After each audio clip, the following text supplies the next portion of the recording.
You don't need to go to Niagara Falls when you can eat some fried balls.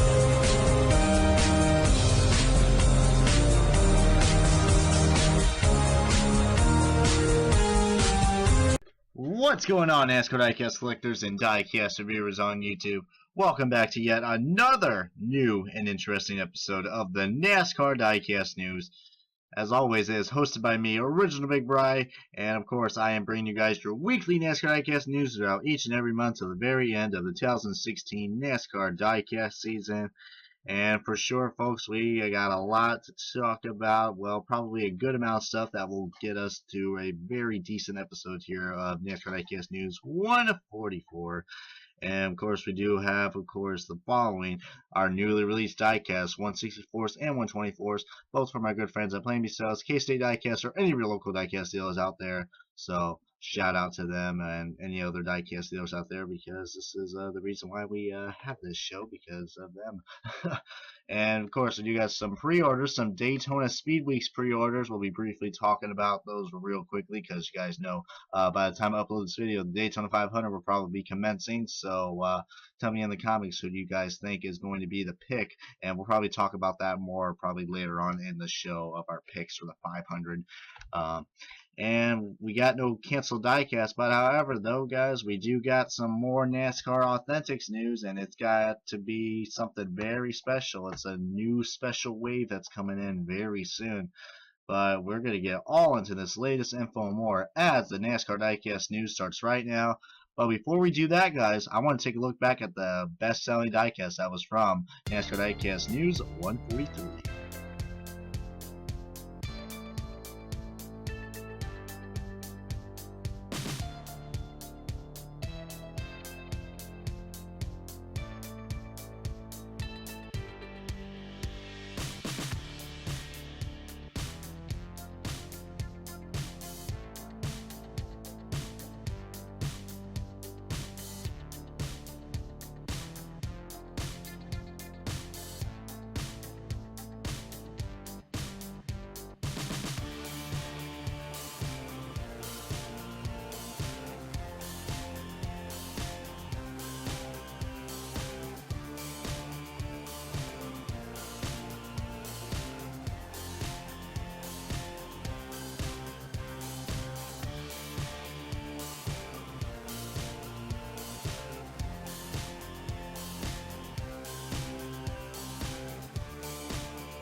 Alright, buddy, so to kick off this show, let's start off with the newly released diecast from our good friends at Plainview Sales and or K-State Diecast, like I said in the introduction.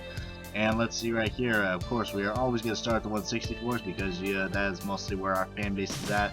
And we're going to start in numerical order, because that is probably the most organized fashion that we should do.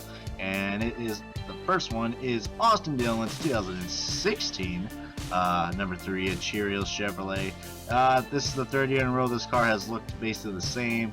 You know, it's basically just like last year's. It is on the EL mode, so that's kind of cool, but I don't really have much to say about this car. Hopefully next year they will change this up, because this, like I said, this is the third year in a row we're seeing the Austin Dillon car being produced like this, which I don't mind. But you know, when you have a scheme that's very similar year in, year out, it just starts seeming you know, very bland, and it gives me not much to talk about. But yeah, I mean, this car is a 164 exclusive, however, for this year, because the 124 got canceled. So if that kind of, you know, gets you going, then I guess that's probably the car to get, I guess, if you're an exclusive guy. And the next one right here is a different change. I think this car was canceled last year on both scales, but now they decided to make this the official DeWalt car for Matt Kenseth. So this is definitely, like I said, a very different car unlike last year's. You know, they're representing the USA look on the DeWalt car for this year, and they did offer this, like I said, last year, but it was canceled in both scales. So really cool to see that DeWalt and Lionel Racing, of course, decided to get this car made, and now we finally have it, and luckily it's made in both scales. So really digging the DeWalt car for this year, and hopefully we'll see that car in victory lane, hopefully, because we mostly seen the Dollar General car dominate with the victories like last year. And the last one, guys, I mean, do I really got to say too much about the Discount Tire car? which of course is driven by Brad Keselowski, Joey Logano, and Ryan Blaney. I would probably recommend getting Ryan Blaney's car because, you know, I think he is the most deserving Xfinity Series driver. But if you are a Brad Keselowski or Joe Logano fan, I highly understand why would you get this car. But if you're, you know, a fan that just loves collecting diecast, I would highly recommend the Ryan Blaney car, even though it's basically the same car like last year's. However, this is the first Ford that has come out, guys. As you guys know, the Ford models, they have changed for this year. I think the Mustang did change a little bit this year, but for sure we know that the Fusions have definitely changed. So, you know, I mean, this is our first Ford diecast. Not really too exciting, but you know, hopefully we'll get some more Ford diecast coming in very soon, and I'll probably give you guys a little review on the Ford molds because Lionel had to, similar like what they did last year with the Toyota. So yeah, hopefully we'll get some more in very soon. But that mostly covers the 164s, and now we're going to go on to the 124s, and I mostly am going to just be reviewing, possibly, I mean, all these cars are mostly the same. Our Daytona 500 pole sitter, Chase Elliott, you can finally get his car in the 124 scale, and you can also get it autographed as well. I think I'll probably provide both links in the description, so any guys who can't go to Daytona, you'll luckily be able to hopefully get this car and autographed and get it air fried, you know, from good old Plan B Sales and K-State Diecast. They both have the autographed cars, so that's cool right there. And another 24 car, we got Jeff Gordon 1997 Coca-Cola 600 race win. You know that, I mean, we got ourselves yet another Jeff Gordon race win classic, which is really cool. Because you guys know, I mean, that they produced a lot of Jeff Gordon cars, especially with the new ones and the old ones. So yeah, but this basically you know, represents his 97 Coke win and Coke 600 win, which was probably another big defining moment for Jeff Gordon, because, you know, winning the Coke 600 is a pretty good accomplishment in the NASCAR circuit. So yeah, you can get that car if you're very interested in the history of Jeff Gordon. Yep, so that mostly covers for the diecast, and now we're going to get on to the pre-orders, and I'm not really going to say too much about most of these pre-orders. However, though, guys, it is a Daytona Speed Week, so I do want to say that most of our pre-orders, guys, are mostly, you know, Gibbs cars and Hendrick Motorsports cars. So I think it's going to be a Hendrick Motorsports versus Gibbs showdown. I mean, of course, you got Denny Hamlin winning the Sprint Unlimited, which was really cool right there. Hopefully we'll get this car produced. If not, hopefully soon. I mean, it looks like a really cool race win. With all the race marks and all that. I mean, this was a pretty beefed up car, and he did have some trouble early on in the race. So I mean, I know many Denny Hamlin fans out there are really trying hard, because I don't think we have the last time we had a Denny Hamlin race win car was probably, I can't even remember. It's been that long, guys. But if you guys do remember, feel free to post in the comments, and maybe that'll refresh my memory, because that's how long it's been. Our Daytona 500 champ, oh my god, that's a fail. Our Daytona 500 pole winner, Chase Elliott. So you guys know they are making a pole win car once again. You know that a lot of people are questioning whether or not it is rigged or not with Chase Elliott. You know, I'm gonna let it slide for this year, but you know, if something similar happens like this again next year, then I will question it. But you know, I mean, since I like Chase Elliott, I'm letting it slide. But however, though, guys, I do not think that this car won't come with the base, because Chase Elliott is under 21, so I don't think they can't have the Coolest Life Pole Award logo on that car. So they're probably gonna have a 21 meets 21 look. So I mean, because I think Chase Elliott is like 20 years old, so that's gonna be cool if it doesn't come with a base. But still, I mean, if you miss out on Chase Elliott's Napa 164, then maybe this might be the car to get. But we know it's probably gonna make pre-orders for sure. Let's see, and we got the dual race winners, which just recently happened. Dale Jr. winning the first dual race, so I mean, this car doesn't look too race win. However, though, guys, this is only a 124 exclusive, so this may be the first time we've seen a Dale Jr. race win that is only produced in the 124 scale. A lot of people are asking and wondering why this is only in the 124 scale. I have no clue, guys, but I don't know. Maybe my only obsession is that possibly this car doesn't really have that much race marks to it, so who knows. And also we got Kyle Busch's 2016 dual race win number 2. I'm kind of cool. It's kind of cool that they are offering this car because we have not got this retro M&M's look, and these guys know this is a much more different car than what the traditional M&M's car looks.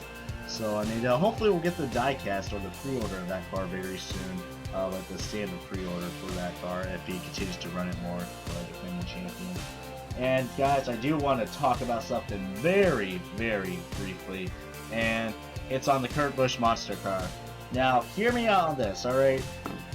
We're not going to get a Haas and Monster car, you know, I mean, because the Haas car was already produced, you know, last week on the diecast news, and it's already released to the public.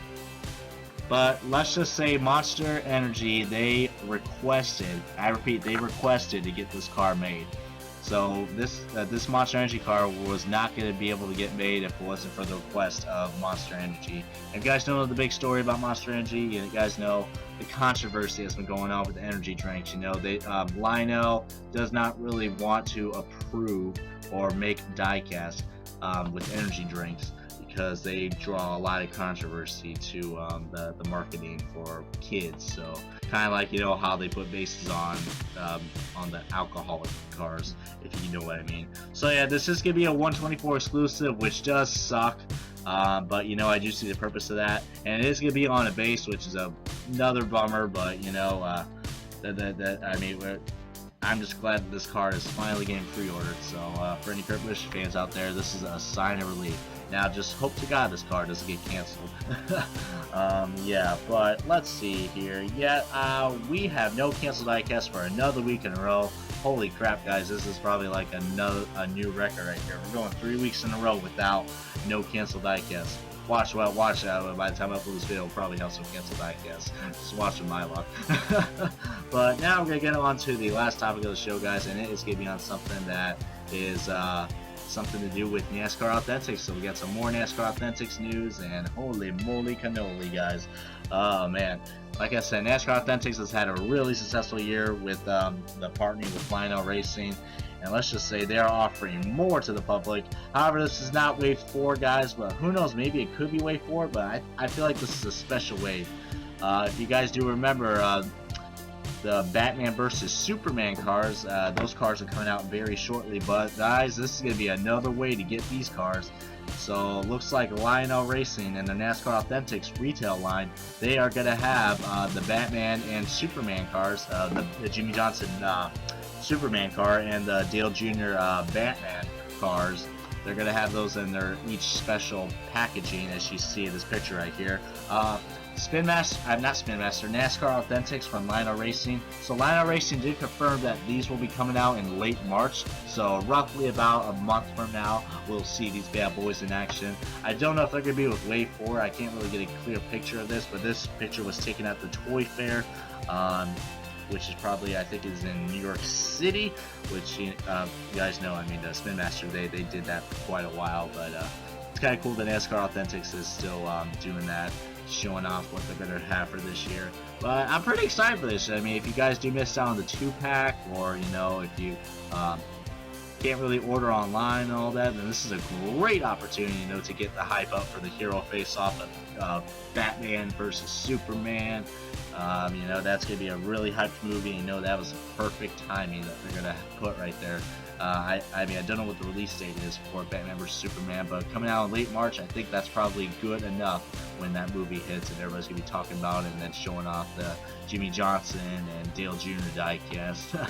But yeah, that's going to be cool right there. And tell me what you guys think of that. I think that's really cool that Lionel NASCAR Authentics is really doing that. I mean, they're showing a lot of effort this year, and hopefully we're going to see some more information from them very soon. But other than that, guys, this has been the NASCAR Diecast News. I hope you guys enjoyed this video. As always, guys, please give this video a good comment, like, and if you guys have not already, I highly encourage you guys to check out the NASCAR Diecast News, and I did upload a new video for NASCAR Diecast review, so go and check that out. It's on Tony Stewart's 2016 Mobile One car. I almost said 2015, oh lordy. But that's a pretty cool one. I got little comparisons of, you know, all the Mobile One cars, so a lot of effort put into that video, so I'm pretty proud of that. But yep, guys, this has been NASCAR Diecast News, and you know, we'll see you guys next time here on the next episode of NASCAR Diecast News for all your latest NASCAR Diecast news to come. So until then, guys, I'm Richard Ribrise signing off, and so long for now, everybody.